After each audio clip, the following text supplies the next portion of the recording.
Freakonomics Radio is sponsored by Adidas. Check out the latest footwear innovation from Adidas, the Adizero Adios Pro 2, which features carbon fiber energy rods that are both lightweight and precisely tuned for a more anatomical transition.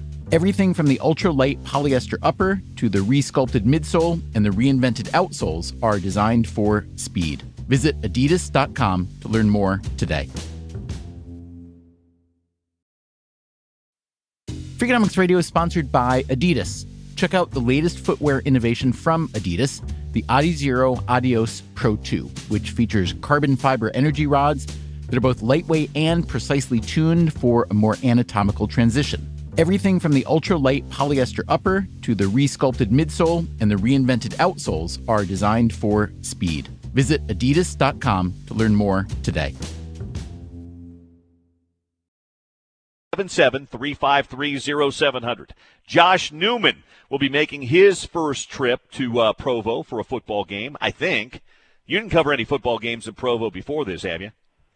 Zero. I'm very much looking forward to my first Utah-BYU experience, my first experience covering a game at LaVell Edwards Stadium. I've seen the pictures with the mountain and the landscape. It's exciting to finally, to be here, to be at a Utah-BYU game. It's a great setting. It's a great venue. It's a great rivalry. You get to experience it for the first time. You've kind of gotten the ramp up, and you've lived around the conversations. Trust me when I tell you, when they were Mountain West Conference foes, there could be a random day in mid-April where you just throw something Utah-BYU related out on the radio or elsewhere, and you could fill 3 hours. Not quite the same anymore, but the rivalry week itself is fun. What's been your read on it so far? I was out of the mix for a few days early in the week, but I was trying to keep up with, video and audio, and it doesn't feel like anything out of the ordinary in terms of like the ramp up to a game. I listened to Kyle Whittingham and Kalani Sitake and some of the players, and it's a rivalry. It feels a little different, but I don't know that it feels like radically different in terms of what a normal game week is. I could be wrong, but it just doesn't feel all that different. It doesn't feel like your average game week, but it doesn't feel like radically different, if that makes sense. Yeah, it does, because it feels markedly different from the first 10 years I lived here in Salt Lake City, Josh. It's nothing like game weeks used to be. It's nothing like that. And we said that the minute Utah joined the Pac-12 and BYU went independent, their lives, their ways, the rivalry, it was changed forever. And over this decade, it's still there and on game day, but it doesn't have the same vim and vigor to it that it used to. It doesn't have that edginess to it. It doesn't have that nastiness to it that it once did. It just doesn't. And I think that's just because where the programs are right now. No, and that's a great point. At one time, as we all know, Utah and BYU were both members of the WAC, then the Mountain West Conference. And when you're in the same conference, that means you are competing for the same conference title. So, the one time you guys play every year, that really, really means something because you're both, trying to ascend and trying to obtain the same goal. Utah going to the Pac-12, BYU going independent, the dynamics around the rivalry have to change. And beyond that, look, Kyle Whittingham and Kalani Sitake are friends. There's a lot of respect there. There is no animosity. They're not going to say anything disparaging against each other in the media. I'm sure they're not going to do it privately either. And even higher on the food chain, Mark Harlan, the AD at Utah, and Tom Homo, the AD at BYU, they're friends too. That relationship goes back at least a decade, back to the days when Harlan was the AD at South Florida, and South Florida and BYU were putting together a football series. So a lot of respect between the two sides, coaching, administrative, but to me the fun part of this thing is you can sense that, Utes Twitter and BYU Twitter, they're getting a little more fired up this week. Things are getting cranked up. There's some trash talking. People are puffing out their chest a little bit more. The dynamics of the rivalry may have changed, but to a lot of fans, a lot of alums, this still counts for a whole lot to them. There's no doubt about that. That's Josh Newman. He's with the Salt Lake Tribune. He'll be covering his first rivalry game tomorrow night from LaVell Edwards Stadium. From a game standpoint tomorrow night, what interests you or intrigues you about tomorrow night's matchup? From the Utah side, you would like to see maybe some of the mistakes, some of the shortcomings that we saw against Weber get cleaned up and not happen again.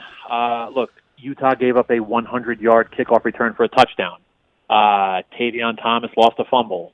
The defense gave up a 17-play drive, although that drive did end in a goal line stand. There were dropped passes, 2 of which probably go for touchdowns. So you want to see some marked improvement from week 1 to week 2. You don't want to see the same mistakes, kind of rear their head. I'd like to see if Charlie Brewer can take a step forward. He was very good against Weber. Not great, but very good given what he was given by Andy Ludwig. 11 personnel, 12 personnel, shotgun under center. He was very good. Let's see what the playbook looks like. Let's see if Andy Ludwig opens things up a little bit more.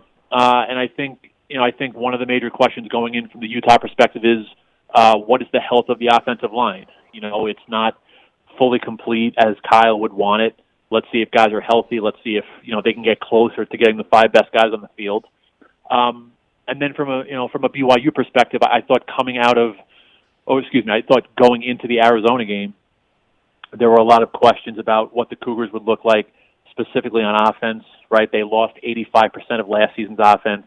Zach Wilson goes number 2 overall to the Jets. Jaron Hall is stepping in for Wilson at quarterback.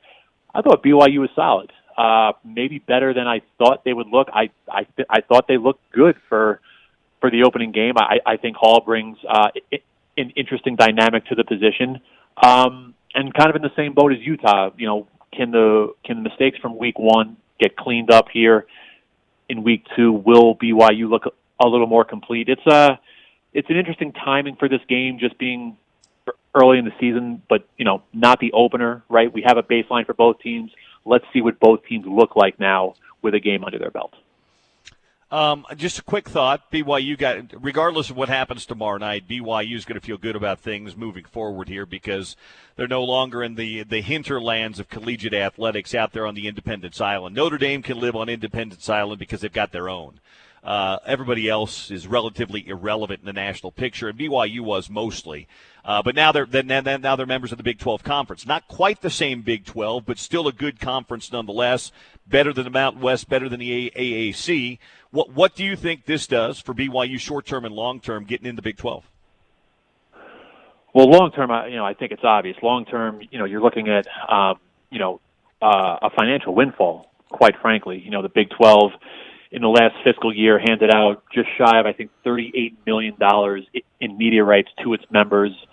So BYU will obviously, be a beneficiary from a financial standpoint. I think their current ESPN contract is paying them somewhere in the realm of, $8 or $10 million annually. Long term, the money you're stepping up in prestige in football, going into the Big 12, and basketball. I heard you talking before. You brought me on. The basketball program is going to step up here in weight class from the West Coast Conference to the Big 12, which is a big deal. More on the short term of things, I'm curious how maybe the recruiting dynamics of the football program and the basketball program need to change. Not to say that Kalani Sitake and Mark Pope have not done an excellent job recruiting, because they have, but the dynamics of maybe how you recruit, who you recruit, finding the right type of kids that can deal with what BYU has you do in terms of the honor code and the way you live your life, maybe how that translates to the Big 12 or trying to recruit the Big 12. Lot of things to consider, both short-term and long-term, but I think ultimately the bottom line is I think this is a clear net positive for BYU, as you said, getting out of the nether regions of FBS independence and stepping into a more stable situation with the Big 12. Not that I want to lose any listeners in the next half hour, but to do my guy a solid for coming on today, tell him what you'll be doing from noon to 1.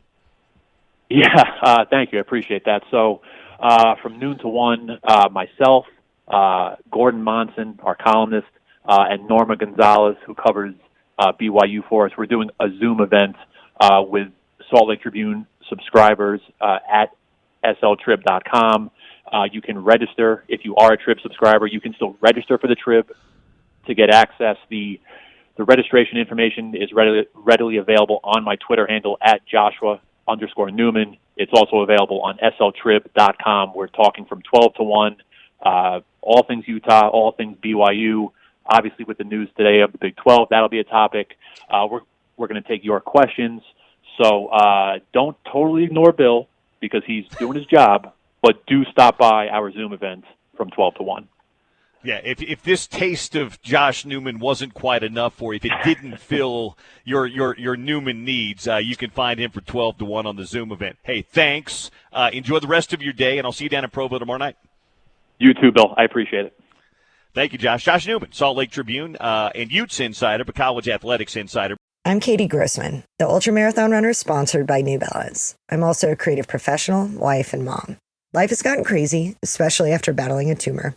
But running still improves my life, both physically and mentally. Go beyond the run at newbalance.com. Vax Stats. It's time for Vax Stats. If you're young and healthy, you are more likely to crash your car than have a serious side effect of the COVID-19 vaccine. So get vaxxed, y'all. Visit vaccinate.virginia.gov.